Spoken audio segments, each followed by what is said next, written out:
किसको मानते हैं? संत कौन? महाराज जी बाहरी वेशभूषा से देखा जाए तो कौन, और आंतरिक स्थिति से देखा जाए तो कौन? महाराज जी ये तो आंतरिक स्थिति हो गई। अभी हम जो संसार में सामान्य जीवन, आंतरिक स्थिति का ही बाहर प्रकाश होता है, यह बात समझ लो। बिना गुरु प्रदत्त सन्यास या वेश नहीं धारण किया जाता। आज सैकड़ों लोग बिना गुरु प्रदत्त धारण। हाँ, थोड़ा सा वैराग्य आया, थोड़ी दाढ़ी बढ़ गई। वैराग्य का तो आया नहीं। क्या प्रचार करोगे जब तुम काम पर विजय नहीं प्राप्त की, क्रोध पर विजय प्राप्त नहीं की? प्रचार क्या करोगे? यही इसी का प्रचार होगा। महाराज जी आज देख रहे हैं कि कोई भी किसी को भी बाबा जी बोलता रहता है। वो पैंट शर्ट डाला है, वो कुर्ता पजामा डाला है, मुंह से रखिए, लंबे बाल हो। अब वो क्या, वो जो कार्य करेंगे वो संसारिक कार्य करेंगे और बेइज्जती होगी संतों की। ये देखो ये अमुक बाबा। अच्छा, जिस सत्संग में जाने के लिए, अध्यात्म सुनने के लिए पैसा लगे, उसमें तो कभी जाना ही नहीं, क्योंकि उसमें लाभ होगा ही नहीं आपको। हमारे रोग दूर होंगे भगवान नाम जप से, न कि किसी के छूछा से। महाराज जी एक प्रश्न उठता है, आजकल इतनी मान्यताएं ऐसी हो गई, जैसे आपने बोला ऐसी वेब सीरीज, ऐसी फिल्म और ऐसा प्रदर्शित कर दिया जाता है। प्रकट में भी हो रहा है भैया। महाराज जी तो संत किसको माने? संत कौन? महाराज जी बाहरी वेशभूषा से देखा जाए तो कौन, और आंतरिक स्थिति से देखा जाए तो कौन? महाराज सबसे पहली बात है, तीन का जो विजयी होता है उसे साधु कहते हैं। सब पूरे शास्त्र के हम सार बात बता देते हैं। जो शास्त्रीय भाषा में कहते हैं पुत्रैषणा, वित्तैषणा और लोकैषणा, और शाब्दिक भाषा में कहते हैं कंचन, कामिनी और कीर्ति। जो काम पर विजय प्राप्त किए हैं और जो धन पर विजय प्राप्त किए हैं, धन पर विजय प्राप्त मतलब धन की आशा का त्याग किए हुए, और जो मान कीर्ति की वृत्ति का त्याग किए हुए, उसे ही महात्मा कहते हैं, उसे ही महापुरुष कहते हैं। जो मदन, मद, मोह, मत्सर, इन पर विजय प्राप्ति। महाराज जी ये तो आंतरिक स्थिति हो गई। अभी हम जो संसार में सामान्य जीवन, आंतरिक स्थिति का ही बाहर प्रकाश होता है, यह बात समझ लो। घर में दीपक जलेगा तो खिड़की से बाहर से रोशनी पता चल जाएगी अंधेरा की प्रकाश है। व्यवहार में पता चल जाएगा। ड्रामेबाजी का व्यवहार अलग होता है, समझ रहे हो? अगर हम रुपया लेंगे ना तो तुम्हारे दिमाग नहीं बदल सकते, ध्यान रखना। और जिस दिन हम पैसा लेने लगेंगे उस दिन ये सब नहीं चलेगा जो आज देख रहे हो आप। ये आज इसीलिए है बिल्कुल प्योर शुद्ध काम, कोई भी मिलावट। हम आपको हलवा पूरी का प्रसाद नहीं दे सकते, हमारी क्षमता नहीं। हम आपको गुलाब जामुन का प्रसाद नहीं दे, हमारे यहाँ प्रसाद नहीं बटता कभी, क्योंकि है नहीं तो बचे क्या। जो व्यवस्था है वो अपना किसी तरह उधर पोषण के सब अपने धर्म से कार्य में लगे। महाराज जी भारी वेश से, जैसे आपने बोला एक तो मुंडन और एक ये, तो क्या ये किसी गुरु द्वारा ही प्रदत्त होता है? गुरु प्रदत्त, बिना गुरु प्रदत्त सन्यास या वेश नहीं धारण किया जाता। आज सैकड़ों लोग बिना गुरु प्रदत्त धारण। हाँ, थोड़ा सा वैराग्य आया, थोड़ी दाढ़ी बढ़ गई। वैराग्य का तो आया नहीं, तो नहीं तो गुरु शरण में होगा। थोड़ा सा प्रमाद आया, कायरता आई, और भेष परिवर्तन कर लिया। माल छानने को मिलेगा, पूजने को मिलेगा, रुपया मिलेगा, उन्हीं से नौटंकी नाटक होता है। और जब वैराग्य आता है तो फिर ये नहीं होता, फिर भगवत प्राप्ति की चाह होती है। और फिर जो ये वैभव होता है वो आखिरी बात होती है। जब सिद्ध हो गया, भगवत प्राप्त हो गया, काम हो गया, तो भगवान जगत मंगल में उतार देते हैं। ये प्रारंभ नहीं है, ये अंतिम होता है। आज प्रारंभ में क्या प्रचार करोगे जब तुम काम पर विजय नहीं प्राप्त की, क्रोध पर विजय प्राप्त नहीं की? प्रचार क्या करोगे? ये इसी का प्रचार होगा। रुपया होगा, प्रणाम होगा, नमस्कार होगा, भोग सामग्री, इसीलिए सबके दिमाग में भर गया। तो क्या होता है कि आजकल अर्थ की इतनी मांग हो रही हर जगह। अर्थ ही अर्थ है, सत्संग है तो अर्थ है, भागवत है तो अर्थ है, कोई प्रोग्राम है तो अर्थ है, मतलब जहां देखो अर्थ है। और अर्थ से भोग सामग्री का भोक्ता वो कभी ज्ञानी नहीं हो सकता, वो कभी भगवान का प्रेमी नहीं हो सकता, वो कभी सच्चाई से नहीं चल सकता, जहां अर्थ की प्रधानता है। और अर्थ की प्रधानता इसीलिए लोगों के दिमाग में बात बैठ गई है कि ये सब धंधा है, क्योंकि इसको धंधा बनाया जा रहा है। तो इसीलिए लोगों को ये लगता है कि ये सब फ्रॉडगिरी है। ये सब नहीं, भरोसो दृढ़ इन चंदन के रो। कभी भी संत महात्माओं ने अपने वचनों को नहीं बेचा है। ये जीवन की धरोहर है, कल जगत कल्याण के लिए कि बेचने के लिए है। महाराज जी एक और प्रश्न है, ये तो हो गया एक। महाराज जी आज देख रहे हैं कि कोई भी किसी को भी बाबा जी बोलता रहता है। वो पैंट शर्ट डाला है, वो कुर्ता पजामा डाला है, हाँ, क्या है कि उनकी मर्यादाओं को तो जानते नहीं है। संत किसी के आगे भी लगाया, हमारे यहाँ दिखाई देता है, कभी पैंट शर्ट में होते हो, कभी पूरे संत भगवा ऐसे धारण किए होते।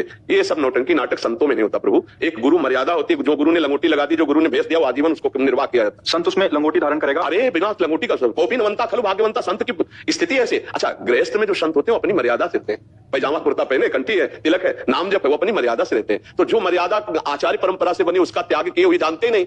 एक हितधाम में लाल कपड़ा पहने हुए थे, तो उन्होंने प्रश्न किया, तो जब उन पर दृष्टि गई तो स्थिति कुछ थी नहीं। तो हमने कहा प्रश्न बहुत ऊंचाई कर रहे हो, कहां से संन्यास लिया है? बोले कैसे नहीं, अपने मन से पहन लिया। तो आप क्या होता है कि भेष बनाने में कोई ज्यादा देर तो लगती नहीं।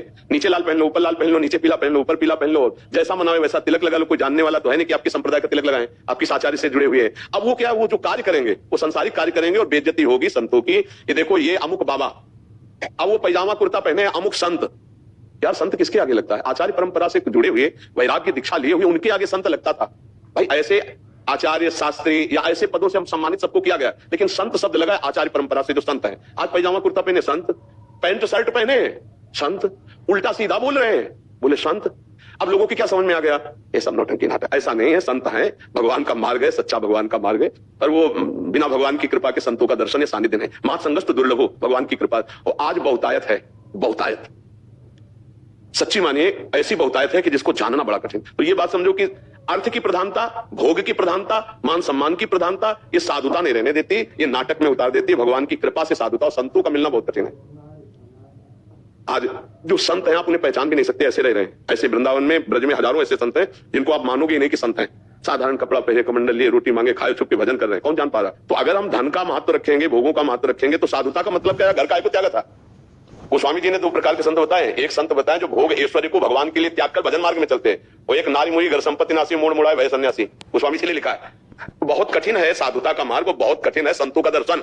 ये भी बात समझ लो, भगवान की कृपा है तो साधु समागम मिल रहा है, और जितने दिन है उतने दिन मिल रहा है। ये बाजार है, उठ जाएगी, ज्यादा दिन नहीं रहेगी, पकड़ना है तो पकड़ ले, तो गाड़ी छूट जाएगी। महाराज जी दो शब्दों में एक अंतिम इसका करेंगे। महाराज जी हमारी अश्रद्धा ना हो जाए, इस बात को पकड़ के कोई सच्चे संत पे भी ऐसा आरोप या ऐसी भावना कर सकता है, उसके लिए एक साधारण जो भक्ति मार्ग से विलग भी है, जुड़ा है, वो कैसे निर्णय ले? देखो, संत की सबसे पहली पहचान है, हम जिसके पास बैठे तो पहला काम हमारे हृदय में शीतलता आने लगेगी या जलन पैदा होगी, दो काम होंगे। अगर आप पापाचरण की हो तो आपके अंदर जलन पैदा हो जाएगी, लगेगा मैंने बहुत बुरा किया, अब नहीं करूंगा। उसके पास बैठते ही उसके वचन सुनते ही आपके अंदर खलबली पैदा हो जाएगी, यार बहुत गलती हुई, अब कसम खाता हूं ऐसा नहीं करूं। दूसरी बात, अगर थोड़ा भी साधन भजन शुरू है तो आपको ऐसा लगेगा, मैं देख तो पहली बार रहा हूं लेकिन ऐसा लग रहा है मैं इनसे बहुत बार मिल चुका हूं, ऐसा लगता है कोई अपने हैं, ऐसा लगता है कि मेरे अपने हैं, ऐसा वहां कोई संशय, कोई प्रश्नवाचक चिन्ह खड़ा ही नहीं हो सकता। जैसे सूर्य के सामने अंधेरा नहीं टिक सकता, ऐसे संत के सामने प्रश्नवाचक चिन्ह नहीं खड़ा हो सकता कि कोई छल है क्या, कोई कपट है क्या, ऐसा आएगा ही नहीं। उनको देखते ही तुम्हारे हृदय में एक अद्भुत प्रियता और गलत कर्मों के प्रति एक अलौकिक जलन शुरू हो जाएगी, और आप निश्चित गलत कार्यों को छोड़ देंगे और अच्छे कार्य करने लगेंगे। ये सहज पहचान है। बकाया सोई जाने जे देव जलाई, वो संत अपने को जना दे या भगवान जला दे तो ही, नहीं तो कैसे जला जा सकता है। पर हमारी सबसे अपनी तरफ से प्रार्थना है, हमको सबके प्रति भाव रखना है, पर जहां हमको गलत थोड़ा भी नजर आवे तो हम निंदा न करें, वहां से दूरी हट जाए, चाहे कोई भी हो। ये बात हमें ध्यान रखनी है। गलत का मतलब है जैसे चेष्टाएं बता देती है, आदमी की स्थिति बता देती है। देखो, चेष्टाएं छुपती नहीं है, और सब कोई जानता है कि गलत देखना, गलत छूना, गलत बोलना वो हरकत में समझ में आ जाता है। अगर कोई गलत है तो तुम्हारी तरफ देखने का ढंग, तुम्हारी तरफ बोलने का ढंग, तुम्हारी तरफ का जो उसका भाव है वो आपको बता देगा आदमी गलत है, चाहे वो किसी भी बेस में हो। दूरी बना लेनी चाहिए। दूसरी बात, जिसके प्रवचन के बाद कुछ लेने की बात कह दी जाए तो समझ लेना कि यहां भगवान के भरोसे का खेल नहीं है, यहां कुछ और खेल है, हट जाना चाहिए। तीसरी बात, जो मिलते ही आपको अपना बनाने की कोशिश करे, जो आपको अपना बनाने की, वहां कभी मत फंसना। ये भी सूत्र समझ लो। आप मिले, आपको इतना प्यार